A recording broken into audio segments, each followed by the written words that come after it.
Good morning, everyone.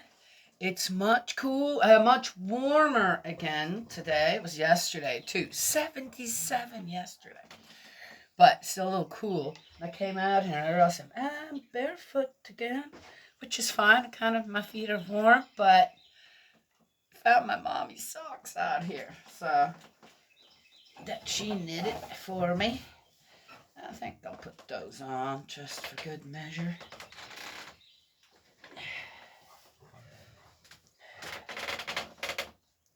We live in a microclimate. So not only did my father-in-law work, save the money, and buy beautiful pieces of property here, but on top of that, it's a microclimate, which is, whoa. Hey, that surprised me. He's not getting out. Look.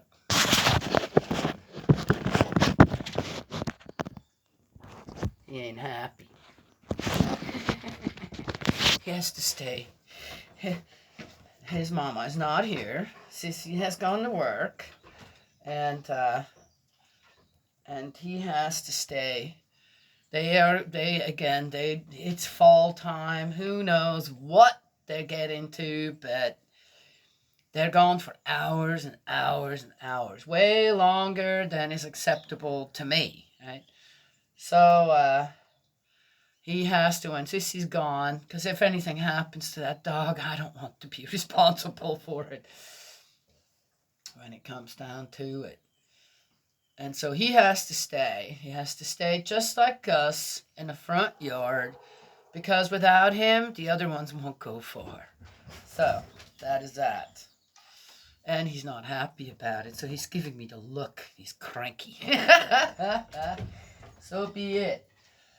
But anyway, so we're in a microclimate here, which means we have Arctic weather and tropical weather. We had below 30 degrees here, right here where we are in the mountains. The trees were cracking.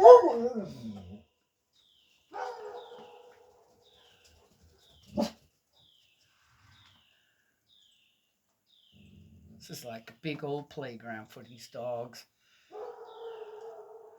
There goes Ozzy, our hound. Gus was trying to imitate him the other night, and it was like, but there's a lot of wildlife here, and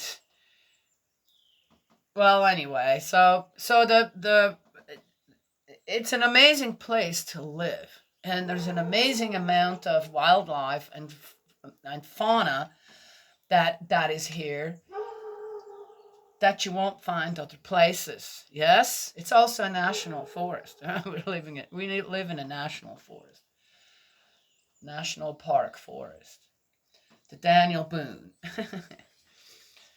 which is really nice. So what my father-in-law left behind here for us to build something and be here and love it like he did, it's pretty amazing. It's really amazing the foresight that he had somehow to leave something behind for his descendants, if they chose so to do something with it. And then to be here, right, and discover the amazing things that there just are.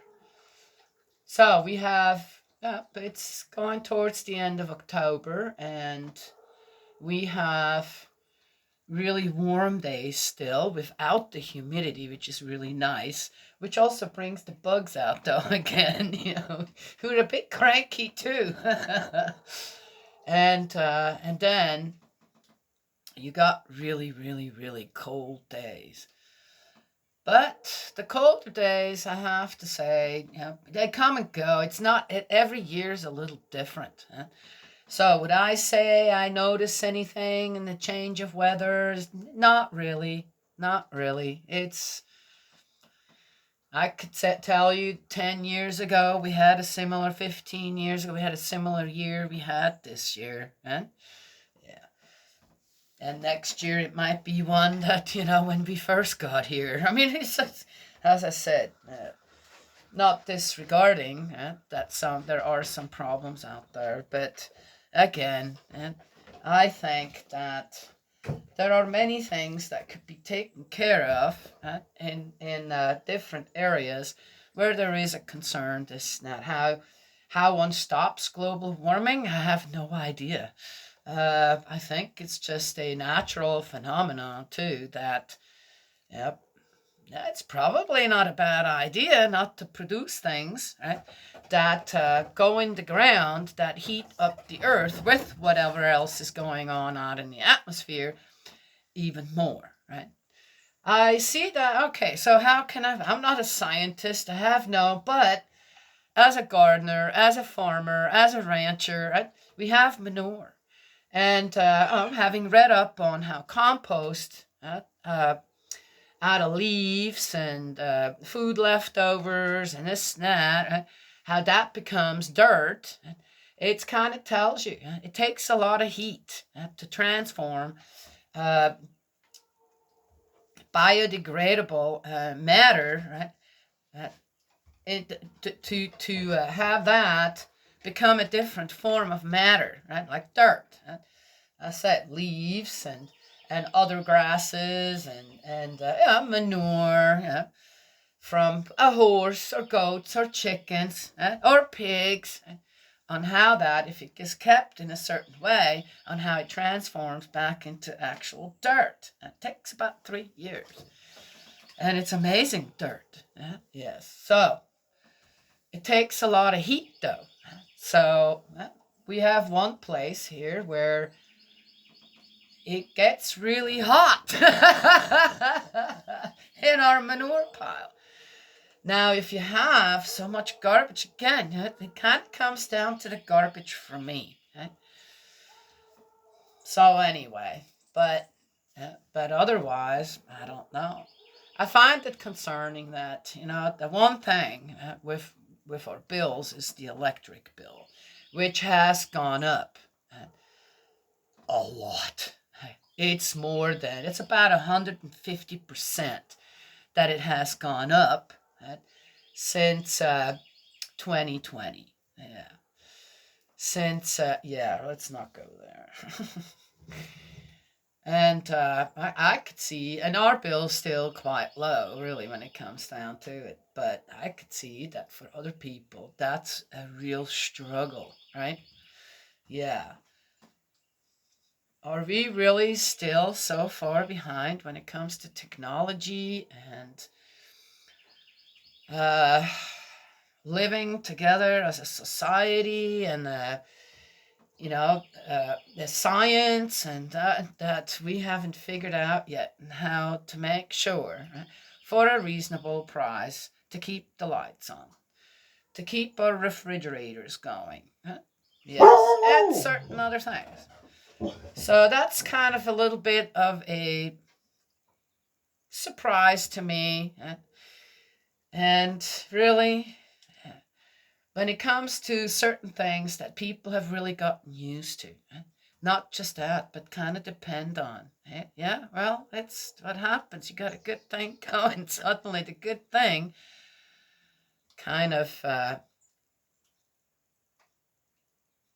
takes over almost, and it becomes a necessity. Yes, it'd be difficult for a lot of people around the world to suddenly not have electricity anymore.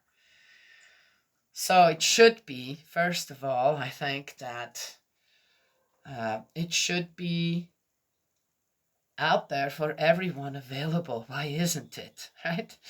And then it should stay affordable. I'd say if people paid taxes, why not just have it for free? Right? Okay, all right. Anyway, something where really, I don't know, but I think that's something the people responsible should work on, because there was someone who did, and that was Tesla. Yeah. Well, anyway, that got to be on the people's conscience who are in charge of all that. So, balance.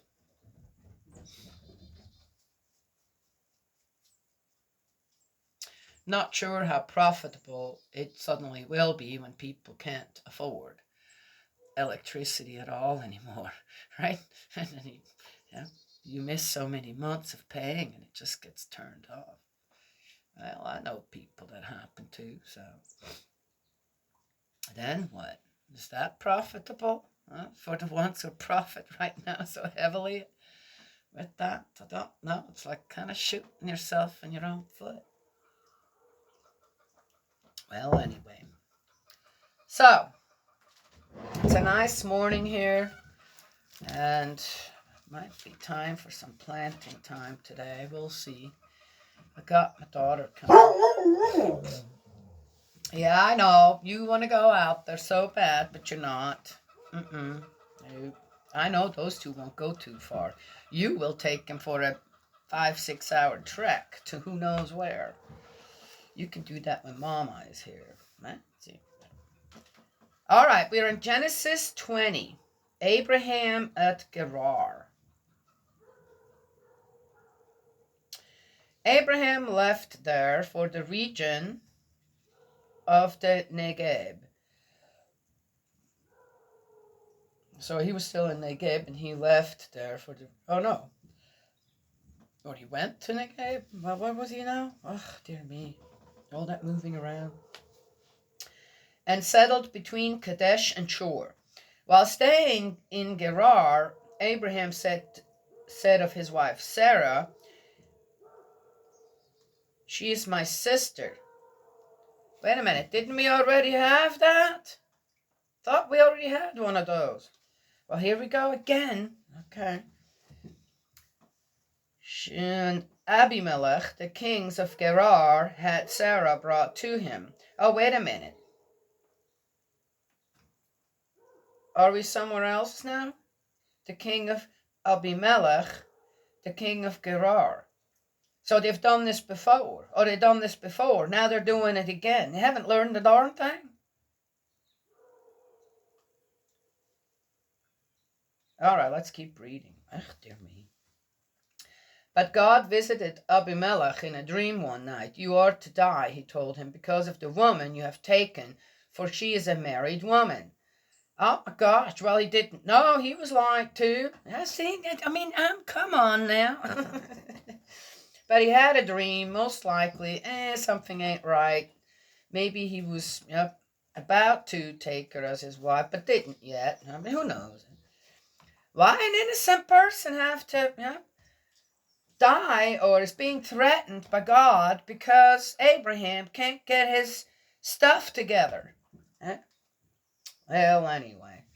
Abimelech, however, had not gone near her. Oh, there we go. So he said, "Lord, would you kill someone even if he's upright? Did he not tell me himself, she's my sister, and she herself said, he's my brother? I did this with a clear conscience and clean hands." "Yes, I know," God replied in the dream, "that you did this with a clear conscience, and I myself prevented you from sinning against me. That was why I did not let you touch her. Now send the man's wife back, for he is a prophet and can intercede on your behalf for your life. But understand that if you do not send her back, this means death for you and all yours." You see, I don't believe that God would work like that. It's a warning, right? Yep, well, here you go. You got the warning now. Now you're going to go ahead and you do. I do believe that maybe, there was some kind of intervention from God in a dream where God said, "Can you not please, let's work together here. Send her back." Because again, what's happening here? Right? God's trying so hard to work together with Abraham and Sarah too. Right? And it's like every which way, things happen that then 2 steps forward, 1 step back again. And it gets to the point where God again that restoration plan, of creating a lineage that then can be all his children rather than having to share them continuously with Satan, the archangel, Lucifer. Doesn't have to be abandoned completely, right? And time's moving on. More people are populating everywhere. Can't have another flood again. You smell like the barn, huh? You do. Is that from yesterday? Just stay. Stay. Stay. Stay. You want to get brushed? No. Go lay down. I'll be done here. Then we'll have some time together. So, and again, too, right? Who wrote this down and how was it written down? Again, also to let other people know, don't mess with them, right? You're going to die. You're going to be, God will punish you if, right? Well, I'm happy to hear Abimelech says, hey, can we look at the bigger picture here? Why are you accusing me? My conscience is clear. Right? God says, yes. And I made sure that you didn't. All right. Whatever there happened there, right? But where does actually the blame lie with all this? When it comes down to it, Abimelech, the king, says himself, I'm an upright king. I'm not a sleazebag who just takes other husbands' wives. Right? So, again, how's this written down? How does it... Oh, yeah, God will, and to keep who under control and in line? It's really sad to me, that, again, Abraham and Sarah, they're so disunited as husband and wife. Kind of clueless on what actually is going on, even though, supposedly, Abraham has this communication system going on with God, right? Yes? All right. Well, I'm just saying, right? I don't believe any time, right, when it comes down to that, God's just killing and warning and threatening and coercing. I don't believe that. That's not the God I know. Right? And I think that, again, how some of these things are written down is to keep the people in line. Right? Even though, hey, wait a minute, it happened to me many times. Though I kind of don't look at it that way, but kind of comes to my mind. I've helped many people out so that they can turn around. Right? And I did it with not a giving heart, not just because the help was needed. And they turned right around and accuse me of something. I'm going, hey, what? Are you kidding me? That's the thanks that you dish out. Okay, then. Yeah. Well, anyway, so I kind of understand King Abimelech says, hey, didn't realize your own people are such liars. Oh, well, there you go. Early next morning, Abimelech summoned his full court and told them the whole story, at which the people were very much afraid. Well, there you go. Then summoning Abraham, Abimelech said to him, what have you done to us? What wrong have I done to you? For you to bring such guilt on me and on my kingdom. You had no right to treat me like this. Abimelech then said to Abraham, what possessed you to do such a thing? Because, Abraham replied, I thought there would be no fear of God here, right there, and that I should be killed for the sake of my wife. Anyway, she really is my sister, my father's daughter, though not my mother's, besides being my wife. Oh, I didn't hear that. All right.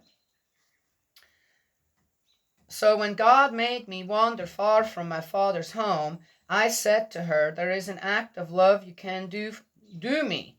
Everywhere we go, say of me that I am your brother.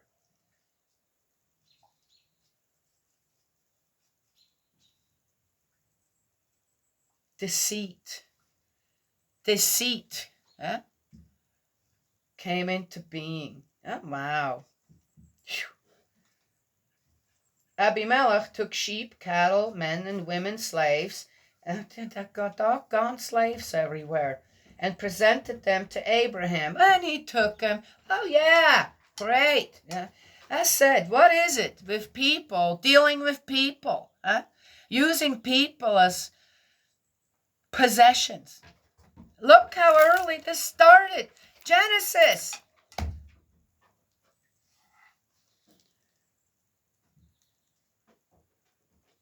Well, anyway.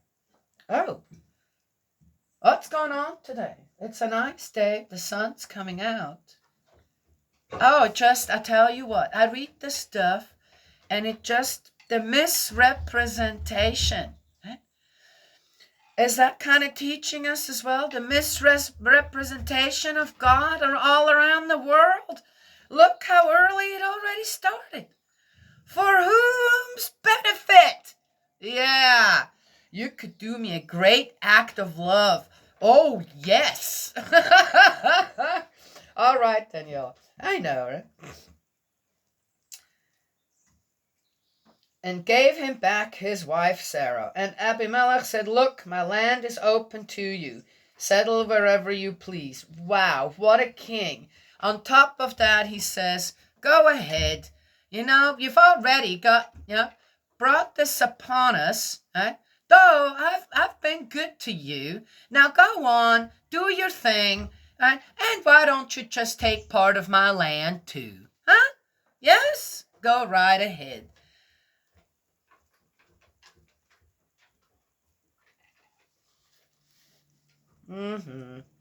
To Sarah he said, look, I'm giving your brother 1,000 pieces of silver. This will allay suspicions about you as far as all the people around you are concerned. You have been completely vindicated. Abraham then interceded with God, and God healed Abimelech. Oh, he made him sick too? Oh, it doesn't say. Okay, well, so he was kind of under a certain pressure. It doesn't say here quite. Well, anyway, I don't know. His wife and his slave girls. Oh, he healed Abimelech, his wife, and his slave girls so that they could have children. Oh. For Yahweh had made all the women of Abimelech's household barren on account of Sarah, Abraham's wife. That's the end of 20. God would never do that. There's no way. He would never do that. He would never. And again, first we read one thing that Abimelech has a dream, right?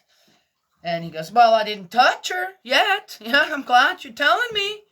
Good thing someone's upright or honest. Even though it has to be you, the Almighty God. But then later on, what does it say?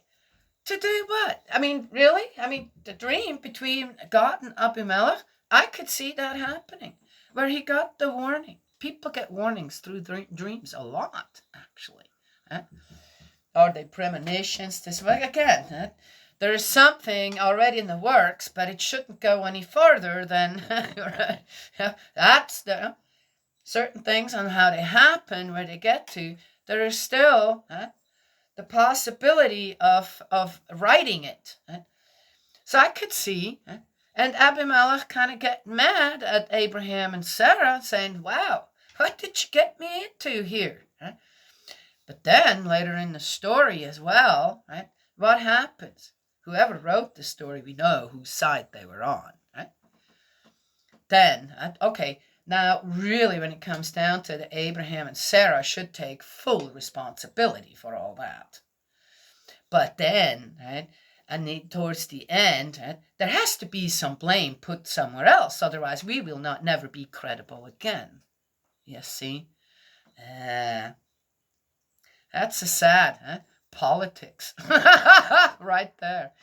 Well, anyway, there's stories in the Bible, and I know that they are there to study and to learn from, right? Yes. I think one thing is clear, that a man should never share a woman, his woman, with anyone else. I have no doubt that the other way around it is the same, right? But at that time, I don't know. Did women have anything to say? Well, I mean, at one point, Sarah goes to Abraham and whines about Hagar, right? And Abraham's perfectly willing to tell her, you do whatever you want with her, right? Pregnant they all. Well, anyway. It's kind of revealing why mankind, is where they are at in their behavior towards each other, their behavior towards themselves, the behavior in their family, then the tribe, community, the nation, and around the world, to each other. Just reading Genesis kind of lets us know how we got to that point, and so comfortable with lying and deceiving people, and yeah, not everybody's like that. Right? Ouch! Hey.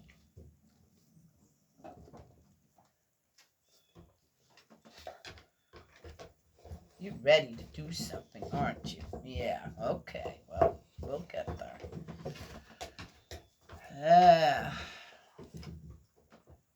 Well, we'll keep reading, right? I'm sure I'll have more to say and go, oh. But I have to read this according to not...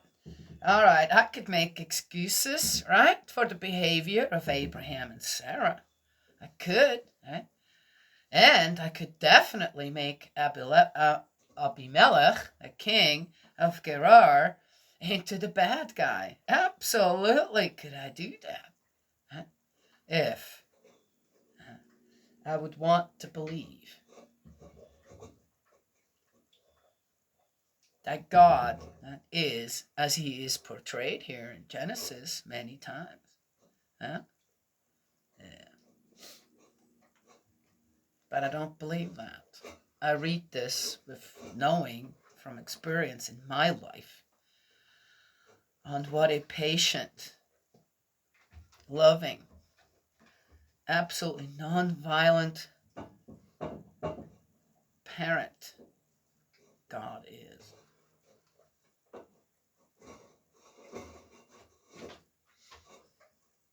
I know that 100% for a fact. So, yeah, I won't let stand that God constantly is being portrayed as a wrathful, vengeful, just about hateful God towards good people as well. Yeah, that doesn't sound right now, does it? Yeah. Well, anywho, so there it is. Another little good morning lesson, I guess, for all of us. Maybe it soothes God's heart a little bit too, how badly we think of him. Or think that we can behave any which who how we want to, right? And then he'll still, yeah, parents do that out there. Their children do not good things, get into trouble, and the parents bail them out, right? Yes.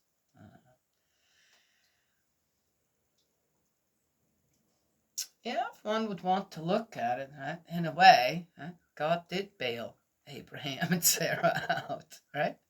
Yes? But I don't think it was done in that controlling way, threatening way, and instilling fear. I think that God could work with Abimelech in this because Abimelech was a good king. And he listened, said, yep, didn't know this, yep, definitely not going to happen. I will definitely follow what you're asking me to do. Done. So, that's what I wanted to share this morning. It's beautiful. It's going to be a beautiful, warm day on a late October day. And we'll see. I don't think I'll need a fire today. Nah, don't need a fire. Save the wood. No need to waste it. Yes. God's love and blessings always. And I will talk to y'all another time.